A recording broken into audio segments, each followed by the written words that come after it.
Welcome. My name is Garth A. Fowler, and I'm the Associate Executive Director of APA's Office of Graduate and Postgraduate Education and Training. Today I'm going to be your host for our latest installment of How Did You Get That Job? A webinar series that features live chats with individuals that have psychology degrees and who have used their training and skill sets in interesting ways across numerous and interesting careers. This webinar series is based on and borrows its name from How Did You Get That Job?, which is a popular column in the APA monthly member magazine, The Monitor on Psychology. The magazine's a benefit of membership with APA. So if you're not a member of APA, I encourage you to join, and there's many other benefits like the member that you can actually take advantage of.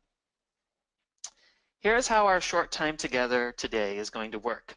The webinar will last for 30 minutes and focus solely on questions that I've come up with or that you, our audience, has submitted when you registered. There will be no formal presentations. It's just going to be the Q&A back and forth with our guest.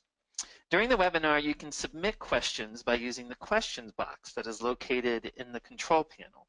And as time permits, I'll select some of those questions and I'll offer them up to our guest. So let's get started.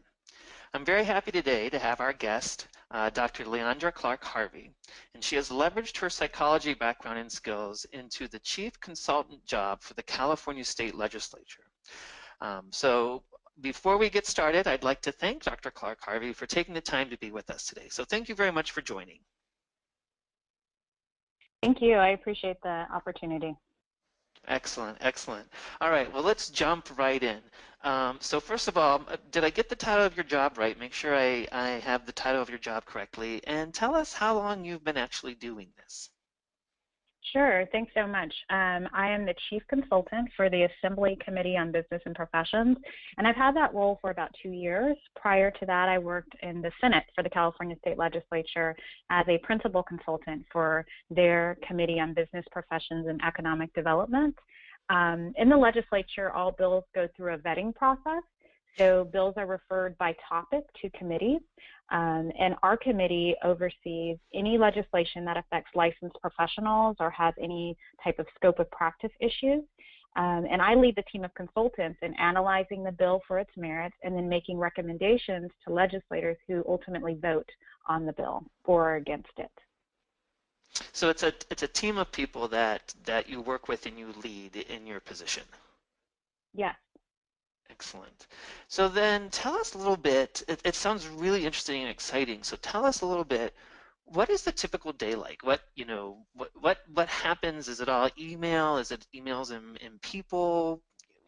When you wake up, what are you going to encounter as you go to the office? Sure.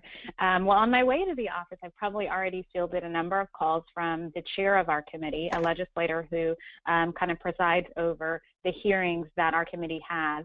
And there are a number of calls from him, there's calls from lobbyists, et cetera. So basically, the idea for legislation comes from a variety of different places. It can come from an organization. It can come from a legislator who just woke up and said, hey, there should be a bill to change this policy or to put this policy into place. Or it can come from a constituent, someone that lives in the district of the legislator that says, I'm having this issue and I feel the law needs to be changed in this way. And so as policy consultants, when the bill is referred to the committee, we do a number of different things, including meeting with stakeholders. So that could be the staff of the author, which is a legislator, lobbyists, sponsors of the bill, or advocates, members of the public that have an opinion on a piece of legislation that they feel would affect them or impact them. We also work with legislative counsel to make any changes to the wording and the drafting of the bill. We may feel as policy consultants that the bill has been poorly written, or there might have been a bill that addressed this in prior years, which is often the case. And so we provide that kind of background and try to make changes to make sure that the legislation is successful. Wow, the biggest part of what, go ahead. I was going to say, so it actually sounds like maybe there isn't a typical day, that given what's happening, you could be doing a number of different things. Most definitely. We also brief our committee chair on the bills that are before our committee to get his recommendation, which we share with the other members of the committee. And we hold legislative hearings, not just on bills, but we also hold topical hearings. So for instance, the Bureau of Medical Marijuana is under the jurisdiction of the committee that I lead. And so recently we had a hearing on what's going on with medical marijuana and regulation in the state. So there's a lot of different topical hearings that we also do that are just informative for the public. So let's talk a little bit about, how you actually accomplish your job. So let's talk a little bit about the skills and abilities, skills, knowledge, and abilities that you use on a regular basis in the job, whether it's a day-to-day or, kind of a cyclical thing. But what is that skill set, and what do you have to really be competent in order to do your job well? That's a great question, and I would say that critical thinking and analytical skills are really paramount in the work that we do. The consultants write analyses of the bill, so detailed analyses looking at the history of prior or related legislation, looking at other research, and using other resources to basically figure out, is this going to be beneficial to the state of California? Does this bill make sense? And then we make our recommendations based on the research that we gather. So the critical thinking, the analytical skills are really important. Of course, strong writing skills. The ability to advocate is also important. We want to make sure that the committee members are fully informed about all aspects of the bill, history, etc. And so knowing what makes sense, what doesn't make sense based on research and outside resources, and then advocating for the position of the chairman of the committee. There's times when the chair may say, I don't like this bill, or I do like this bill, and so it's our job to communicate that back to the authors. The chair may say, I want changes made in the bill, and so it's also our job to help achieve that goal. Public speaking is important as well. We're part of legislative hearings, and though it's legislators that mostly do the speaking, staff is sometimes called upon. And then mediation, I would say. I often joke and say I do group therapy with lobbyists all day. But the ability to bring together people with opposing positions and viewpoints and try to come to a middle ground so that legislation can be successful and address the needs of Californians in this case, is really important. And so those are skills that I look for when I'm hiring consultants, and those are skills that people on my team have. So kind of one of the skills, I guess, would be kind of also knowing how to build consensus and work within a group of people, even if you're not always on the same team, but try to drive towards a common good. Most definitely. And I think that as psychologists, we have the advantage here because that's what we do a lot in our work. And so the ability to bring those skills to the legislative work that I do, I find has been really important and meaningful. Well, that's a great segue to the next question, because I was wondering, of the skills that you just talked about, what are some that you developed or learned as a graduate student or a postdoc? What was it that really ties, that ties your psychology, education, and training into what you do today? Well, I would say that succinctly that all of those skills, were enhanced via my graduate training. When you think about the writing, the critical thinking, analytical, advocating, public speaking, mediation, those are things that I felt that I did a lot on a daily basis when in practice and when doing research as well. And so I feel like those are things that just naturally aligned with the job of a psychologist, particularly the focus that I had, which is advocating for, populations, disenfranchised populations. And so in my advocacy for my clients, working with, their teachers, if I was working with a child in an IEP process, so working with their teachers, working with their school counselors, and others, working with their physicians and others that fell within their network of care, that was just a natural thing that I was able to, use and utilize in my work in the legislature. So when I look back at my graduate training and my clinical training, I feel like I use those skills quite often. Yeah, I had to say when I actually used to run a graduate program back when I was a faculty member at a university, and I kind of was chuckling to myself because as you were describing some of the things that you were doing, I was thinking to myself, yes, exactly. That's exactly what I want all my graduate students to be able to do, to display very strong critical thinking skills, and that's why we, bring them together in journal clubs, or we ask them to analyze papers. And same thing with their writing. Like, I was like, yes, that's why you write a dissertation, and that's why you write abstracts. Exactly. That's why you do all that Right. is it's not just good for your academic progression and to get through the program, but it's a skill set that's going to be amazingly useful for you outside and in other venues. Right.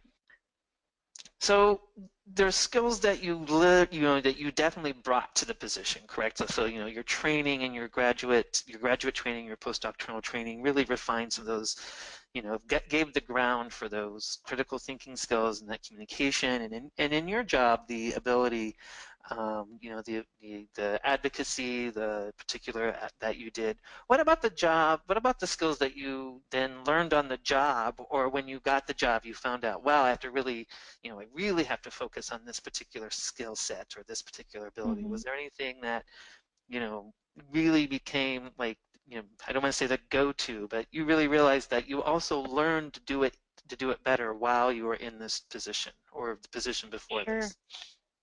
Yeah, I would say that I feel like my political acumen has been really bolstered. As psychologists and as academicians, we have a lot of freedom in what we say and how we say it. We worked hard to get our degrees and write our dissertation and do everything we had to do and jump through the hoops. So once you have that degree, you really do have a lot of, license to provide help in the way that you feel is best for the population you're serving. Working in a political environment is a little different. You are definitely governed and controlled by a lot of different factors. And so, I learned very quickly that, people who work in the political arena have long memory, long memories. And it's really important to know, it's really important to know who the players are and to establish good relationships and to know the history of the issues that, come before the legislature. I think sometimes, I've seen folks that think, oh, this is a great idea. No one's ever thought of this. And one thing that, folks say in the legislature all the time is that there's no new ideas. It's happened before. Someone's thought of it. It's either failed in the past or, was successful for a short time. So it's important to really do your homework and to research the history of things, to be passionate, of course, about, issues, but also to know how things are connected. Another thing is that people, when talking about relationships, folks move in and out of the political arena in different roles. So folks work within the legislature, and then it's not uncommon for someone to then go get a job as a lobbyist, come back, work as a consultant, and in a number of different other positions as well. And so it's important to also kind of know that history when establishing relationships with folks. There's times that, I've seen people talk to lobbyists and say, you just don't understand, this job and this role as a consultant or as a staffer or whatnot. And they're like, what are you talking about? I used to be chief of staff 10 years ago or 15 years ago. So again, just really paying attention to the relationships. And really, I think it's important to not take things too personal. And that's hard because I feel like for me, I'm a very passionate person, and I feel, that passion is what really guided me to the position that I'm in. However, at the end of the day, I am not a legislator. I don't vote, and I wasn't elected by, 500,000 people to represent them and their concerns. I'm a staff member, and I have to represent the position of the chair of the committee. And so my job is really to provide unbiased information to legislators to assist them in voting for or against legislation. And I really have to remove myself and, really be that, unbiased and fair, voice in the room. So those are some of the things that I had to learn quickly. And I feel like my training in psychology actually was very helpful in that as well. It helped me to fall into that pretty easily and advance quickly within the legislature. So it's really a different culture maybe, or probably a unique culture in the whole political process, something that was probably the biggest learning curve, was just realizing what does and doesn't work in politics versus maybe where you were before in an academic setting or things like that. Sure. And there's politics everywhere, right? So there's politics in anything you do, whether it's academia, working in the legislature, where it's really, really, apparent, and wherever you're at, there's going to be, politics that you have to maneuver and deal with. But I think, it was really of prime importance when working in such an obvious political arena. So a little bit again of your people skills that probably Hmm. is something that, as psychology, a lot of people in psychology fields, that's one of their strengths, and so using your people skills was also an important aspect in your ability to move up and be successful in this particular job. Yes, I would agree. Excellent. So, your job sounds really interesting, and I imagine there's, really only one chief, right? Or, it sounds like there's a Mhm. number of different committees and there's a number of people that are working in you, but you said you rose up to this. If someone was interested in learning more about different jobs or similar jobs like that, where would they start to look? What's the opportunities for someone to learn more about the broad field of doing kind of legislative consulting and policy work. Yeah, there's a number of different ways in which you can get your feet wet in this kind of policy arena, I call it, and a lot of different things that you can do. You don't have to necessarily work in the legislature with legislators. You can work in federal agencies, state agencies. There's a number of policy fellowships at APA. That you can look on the website and find. There's also, White House and policy fellowships. Again, I said federal agencies, and state capitals typically have some type of either policy fellowship or internship. In California, we have the California Council on Science and Technology, and that's actually the fellowship that I participated in. I thought that I was going to, spend a year doing that after my postdoc and then go back to clinical practice, and it quickly turned into a career. So that was one opportunity that was available to me. And that fellowship is actually modeled after the AAAS fellowship in Washington, D.C. So this was the AAAS at a state level, and that really is what opened my eyes to the policy arena. There's also internship opportunities at your local or state representative district offices.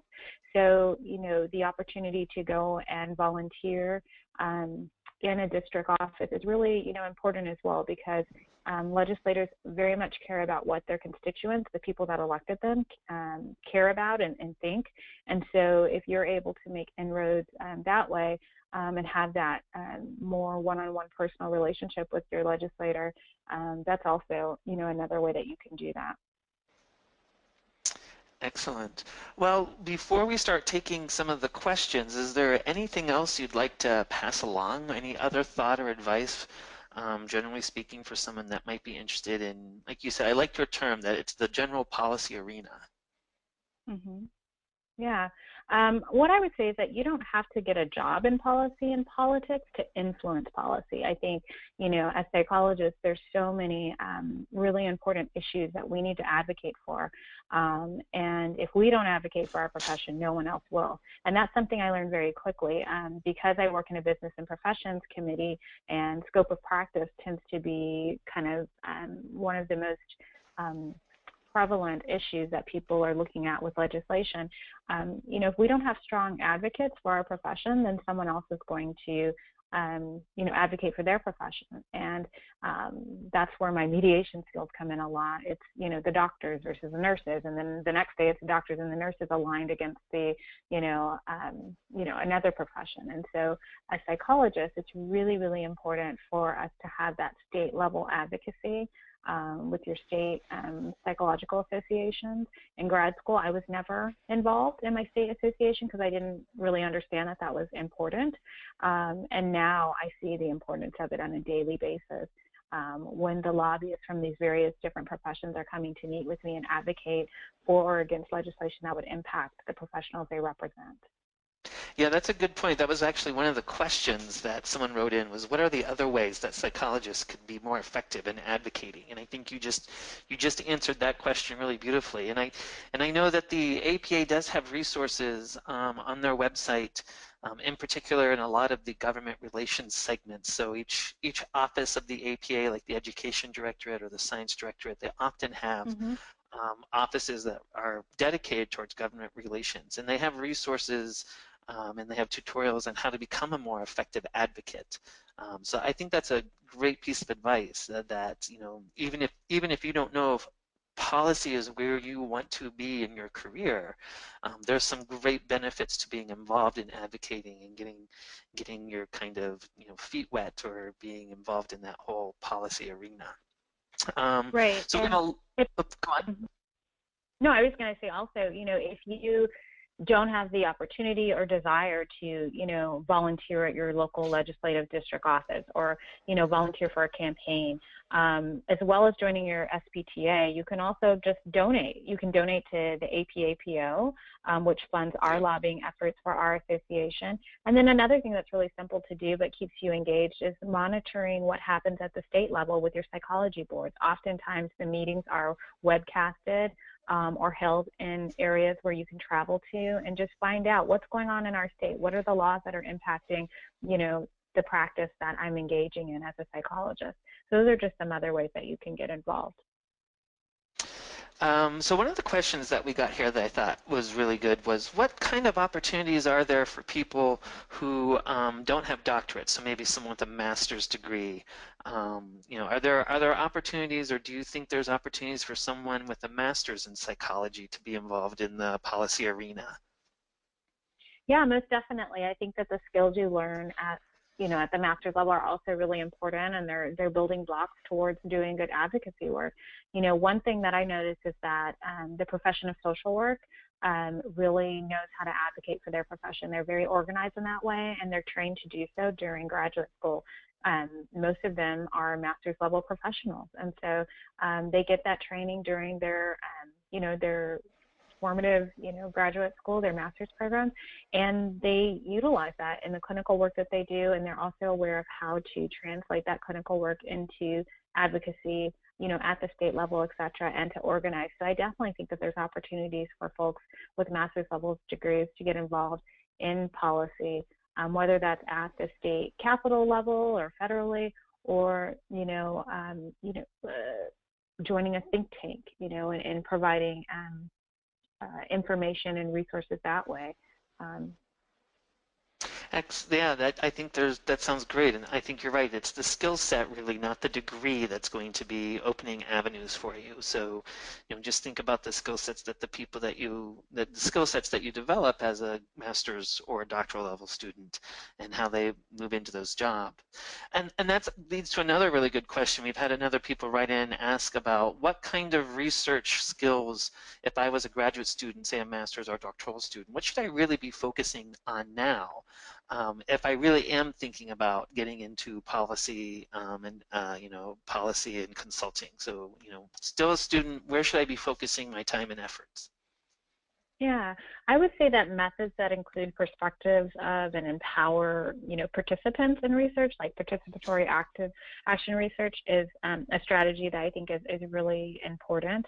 And research focused on interventions that are translatable to practitioners in the trenches.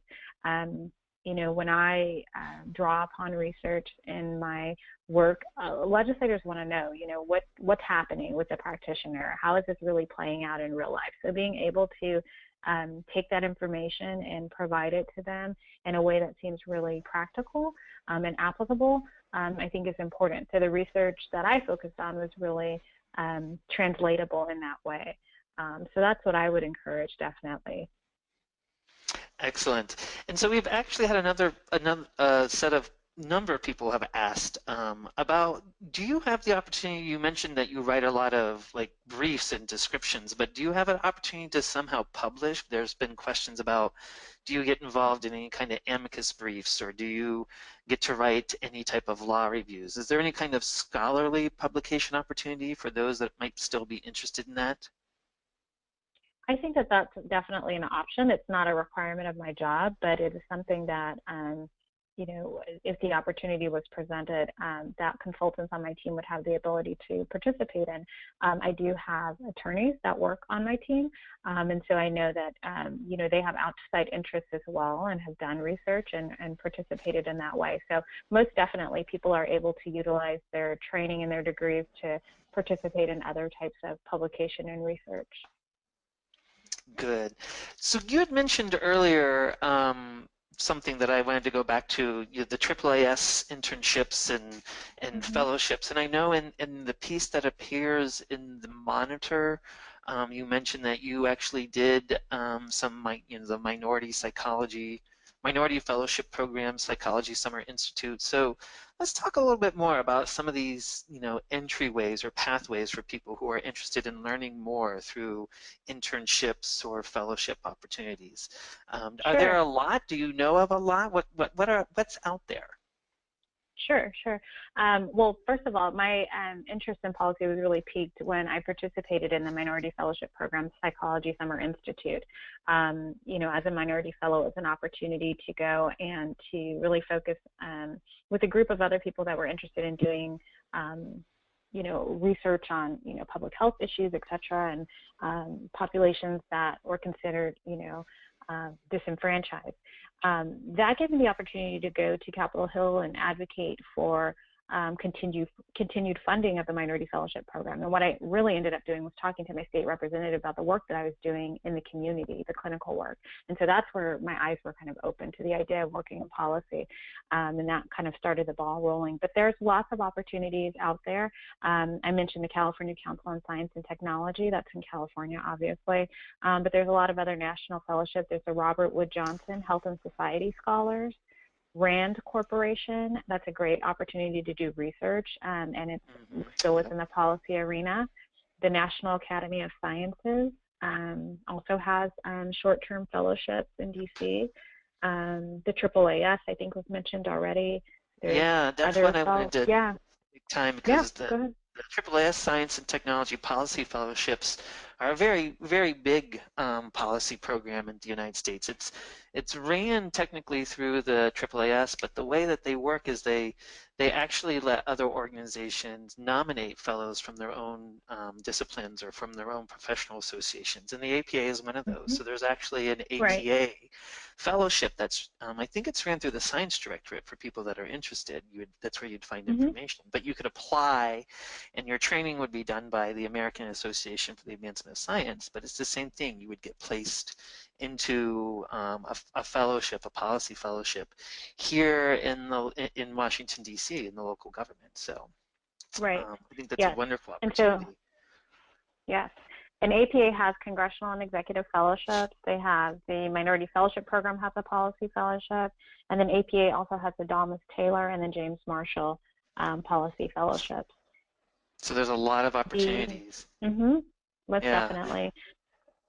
I think there's also some opportunities, like you said, locally. And I think one thing to keep, to let people, or for anyone who's currently still a student that's in the audience, that a lot of institutions have career centers or development offices, and a lot of institutions, especially big states, schools, actually have policy offices where they have people whose job is to interact with the state or federal government. And so there's always an opportunity to do something informally there. If you go and express your interest, there's always some opportunity to go ahead and learn like that. Let's see, we have about 2 minutes left. So I was looking to see if there's one last quick question that we could take before we depart.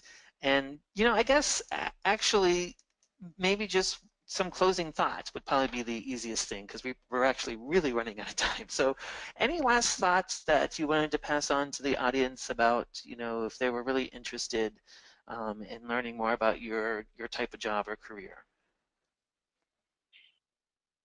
I would say be very open to how you can apply the skills that you learn and you're trained in during graduate school.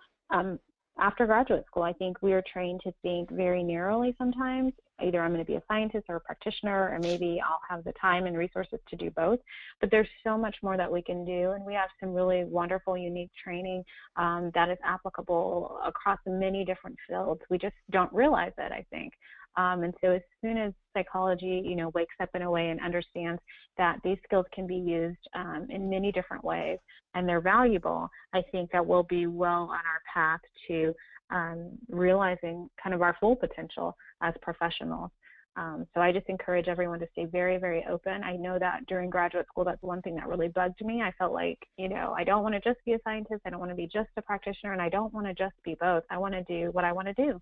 And I'm not sure what that is yet, but I want the license to be able to apply my skills in the way that will really change the world around me. So I just encourage everyone to stay open to that possibility, and yeah, just continue to stay open as you go throughout your graduate training and beyond. Excellent. Well, I want to thank you today for joining us, Dr. Clark Harvey. I want to remind people that we do have many resources to do exactly what you were just saying. You know, kind of take advantage of your skill sets and follow your passions. For those that want to, you can find the actual "How did you get that job" feature. It's downloadable from the website here. The APA offers many numerous resources for helping you with the career. First, we'd like to talk about our individual development plan, which the link is on the website there, for helping you map out your career pathway. It's a 5-step process which can guide you through self-assessment, career exploration, and goal setting to try and customize exactly what you want to do with your skill sets. If you're ready to start your job search or want to explore job postings, we encourage you to check out the APA's online career center, Sykes Careers, and the web address for that is www.psychcareers.com.